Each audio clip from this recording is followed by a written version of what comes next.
पाकिस्तान में इस वक्त तारीख में सबसे ज्यादा बेरोजगारी है। जितना बेरोजगारी आज इमरान खान की सिलेक्टेड सरकार में है, माजी में कभी इतना बेरोजगारी नहीं रहा है। ये बेरोजगारी इमरान खान की तब्दीली की असल शक्ल है। पूरा पाकिस्तान के लिए सबसे बुरा खबर ये है कि सबसे ज्यादा इजाफा गुर्बत में पख्तूनख्वा में हुआ है। चेयरमैन पीपल्स पार्टी ने वफाकी बजट 2021-22 को अवाम दुश्मन करार दे दिया। मर्दान में मीडिया से गुफ्तगू करते हुए बिलावल भुट्टो जरदारी ने कहा, सिंध को उसका हक नहीं दिया जा रहा। महंगाई और बेरोजगारी तारीख की बुलंद तरीन सतह पर पहुंच चुकी है। इमरान खान की तब्दीली का असल चेहरा महंगाई और बेरोजगारी है। सबसे ज्यादा गुर्बत में इजाफा खैबर पख्तूनख्वा में हुआ। पाकिस्तान में महंगाई अफगानिस्तान, बांग्लादेश और भारत से ज्यादा है। वफाकी हुकूमत सिंध हुकूमत को नाकाम करने की कोशिशों में मसरूफ है।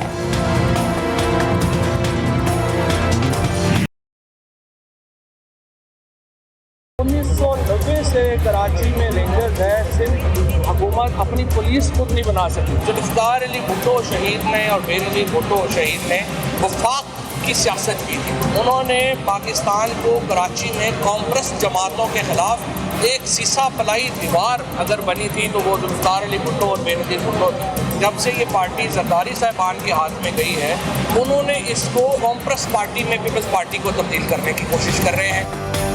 कराची के मसाइल का इदराक है और इसका सबब भी जानते हैं। वफाकी वज़ीर इत्तलात फवाद चौधरी ने कहा, 1990 से कराची में रेंजर्स है। सिंध हुकूमत अपनी पुलिस नहीं बना सकी। कराची के शहरी सिंध हुकूमत से तंग है। सूबे को बल्दियाती निज़ाम की अशद जरूरत है। जुल्फ़िकार अली भुट्टो और बेनज़ीर भुट्टो शहीद ने हमेशा वफाकी सियासत की। आसिफ अली जरदारी ने पीपल्स पार्टी को कौम पर जमात बना दिया है। कराची का नोहा 70 सालों से सुनाया जा रहा है। हमें ताना मिलता है कि जिन्हें 30 सालों से वोट देते हैं उन्हें इख्तियार ही हासिल नहीं। रहनुमा MQM पाकिस्तान खालिद मकबूल सिद्दीकी कहते हैं, हमें ऐवानों में आवाज उठाने पर भी गद्दार कहा जाता है। कराची में जो कुछ भी बना MQM के अदवार में बना। ये सिर्फ सिंध के साथ क्यों हो रहा है?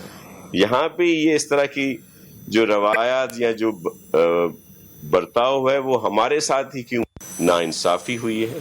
सिंध के साथ नाइंसाफी हुई है और हमारा जो असल काउंट है वो नहीं बताया गया। सूबाई वजीर नासिर हुसैन शाह कहते हैं, वफाकी बजट में मुतराजात आदात और शुमार दिए गए, आवाम के लिए कोई रिलीफ नहीं। सईद गनी ने कहा, नैब और दूसरे इदारे हुकूमती ईमा पर चल रहे हैं। पीपल्स पार्टी रहनुमाओं के खिलाफ इंतकामी रवैया अपनाया जा रहा है।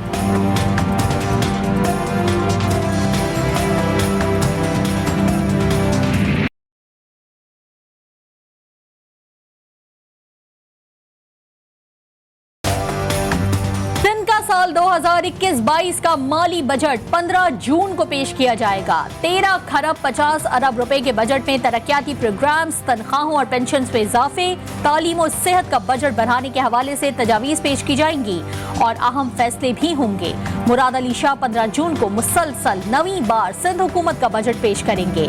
सूबाई मुलाजमीन की तनख्वाहों और पेंशन में 10 से 15% इजाफे का इम्कान।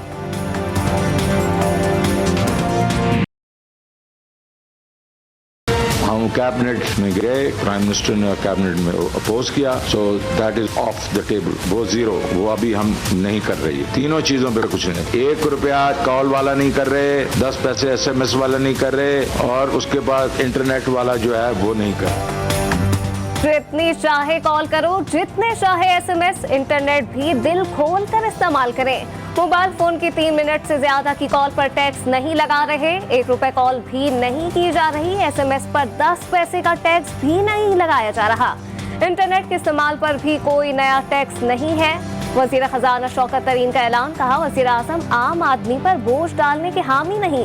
काबीना ने तजवीज की मुखालफत कर दी।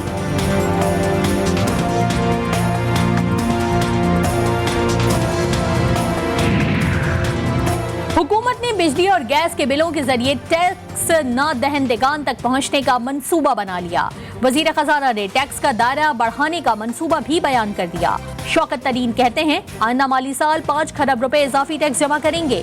तमाम बड़े स्टोरों पर सेल टैक्स लगाएंगे। सार्फिन पक्की पर्ची लेंगे तो इनाम भी देंगे। इनामात की स्कीम है, ये अभी उस तरह नहीं बढ़ सकता क्योंकि हमारा माशरा ही ऐसा है कि वो आप उसको कनेक्ट भी कर देंगे तो वो पर्ची शुरू कर देगा। तो अब हम ये है परसुएशन के थ्रू, कौन परसुएट करेगा इनको? कस्टमर करेगा। वो कहेगा यार मुझे तो पक्की पर्ची चाहिए। ऑब्वियसली ऑपोजिशन जो है वो अपना नुक्ता नजर पेश करेगी, हम सुनेंगे, बिल्कुल सुनेंगे। दबाव के बावजूद बिजली और पेट्रोल की कीमतों में इजाफा नहीं किया। वज़ीर ख़ारजा शाह महमूद कुरैशी कहते हैं मुलाज़मीन की तनख्वाहों और पेंशन में इजाफे और आटा घी चीनी की कीमत में ठहराव से अवाम की कुव्वत खरीद में इजाफा किया। बजट पर हिज़्ब इख्तिलाफ का नुक्ता नज़र पार्लियामेंट में सुनेंगे। बजट एनएफसी अवार्ड की तकसीम के बगैर पेश किया गया। वफाकी हुकूमत के बजट की कोई आईनी हैसियत नहीं। साबिक वजीर आजम यूसुफ रजा गिलानी कहते हैं एनएफसी अवार्ड की तकसीम तक बजट पेश नहीं किया जा सकता। 18वीं आईनी तरमीम के मुताबिक बजट एनएफसी अवार्ड की तकसीम से मशरूत है।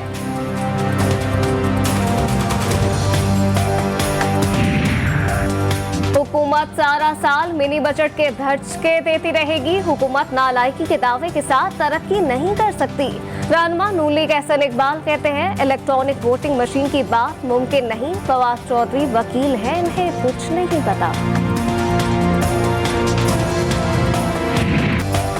रवां बरस सिर्फ 60,000 अफराद को हज करने की इजाजत होगी। सऊदी अरब के शहरी और मुल्क में रहने वाले गैर मुल्की मुसलमान ही हज कर सकेंगे। हज की ख्वाहिश रखने वाले दीगर ममालिक के शहरियों को हज के लिए आने की इजाजत नहीं होगी।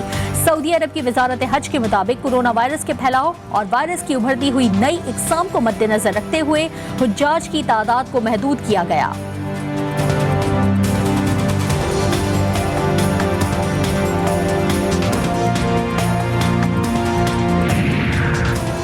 ओवेंटेरियो वाक़े के बाद हर पाकिस्तानी अफसरदा है।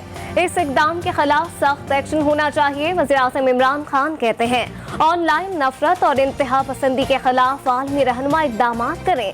नफरत फैलाने वाली वेबसाइट के खिलाफ भी कार्रवाई होनी चाहिए। पानी की तकसीम में सिंध के साथ ज्यादती की जा रही है। सिंध हुकूमत ने आबी वसाइल की तकसीम से मुतालिक संगीन खदशात और एतराज़ात का इजहार कर दिया। महकमा आबपाशी सिंध ने चेयरमैन और सेक्रेटरी इरसा को खत भेज दिया। खत में कहा गया है कि पानी के मसले के हल के लिए काबिल कबूल और बाहमी मुशावरत से तरीक़ाकार इख्तियार किया जाए।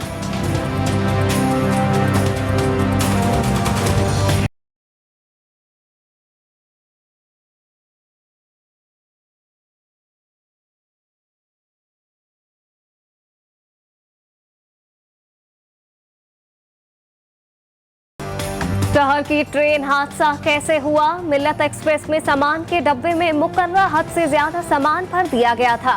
पटरी पर इजाफी बोझ से हादसा हुआ। हादसे की तहकीकाती रिपोर्ट में इंकिशाफ। हादसे के बाद ज्यादा सामान भरने के सबूत मिटाने की कोशिश भी की गई। रिपोर्ट वजीर आजम और वजीर रेलवे को पेश कर दी गई।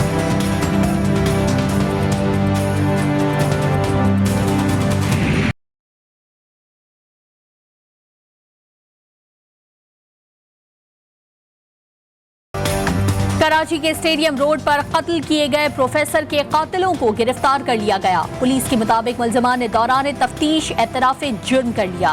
कातिल समेत 3 मुल्ज़िमान को खुफिया इत्तला पर गिरफ्तार किया गया। दौरान वारदात मुल्ज़िमान नशे में थे। डकैती के दौरान फायर कर दिया। कराची पुलिस ने शहीद साथी का बदला ले लिया। जमाली पुल के करीब डाकुओं से मुकाबले में पुलिस एहलकार शब्बीर शहीद हो गया था। पुलिस ने मदीना कॉलोनी में डाकुओं को घेर लिया। फायरिंग के तबादले में एक डाकू हलाक हो गया, 2 फरार हो गए।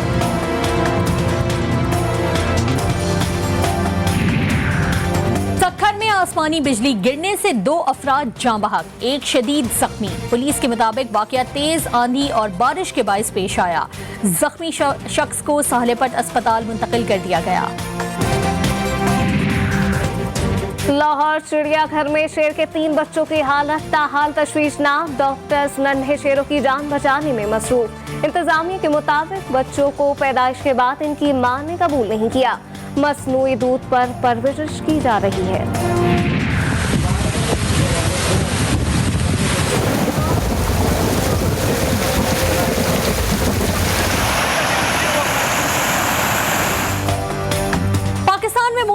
दौरान मामूल से ज्यादा बारिशों का इम्कान। महकमा मौसमियात ने खबरदार कर दिया, मानसून का आगाज जून के आखिरी हफ्ते से होगा। पंजाब और सिंध में मामूल से ज्यादा बारिशें होंगी। कराची में मानसून के दौरान बादल खुल के बरसने की पेशगोई कर दी गई।